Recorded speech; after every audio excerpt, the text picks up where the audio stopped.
where do I see the world in, what was it, 20 years Yeah, or something like that? We can talk about that a little bit. Okay. I can speak about sort of my view 20 years out, primarily from a U.S. perspective at the moment, but I think it's broadly applicable to the rest of the world. A couple of things I'd like to see, and I hope we get there.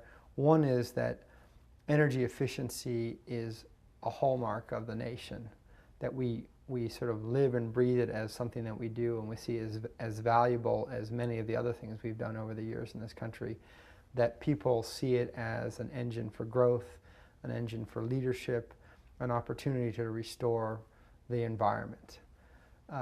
Number two, I'd like to see, both here and abroad, that renewable technologies are a focus and drive of what we do. It's heavily supported by R&D work, both at the governmental level but also at corporate level, that we are stretching ourselves for that next generation of renewable energy, whether that's some kind of thin film, solar panel, a way to create hydrogen at the interface of a semiconductor and water, a fuel cell that works reliably and generates both heat and power.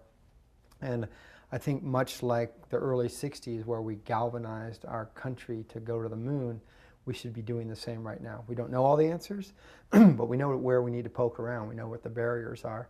I think that needs to be coupled to an education system much like the one in the early 60s, where we gave money out to our high schools, our grade schools. People learned about science and technology, and we need to restore our ability to do that, because while we can remain a service-based economy, it's pretty clear that the sort of next level of economic drive is going to come in and around the energy space.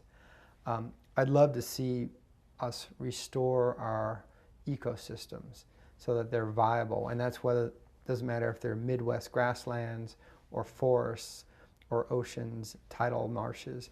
They're all vastly important in trying to manage the climate and have CO2 sequestration done by biological systems, not through some clever technology that tries to pump CO2 into the ground.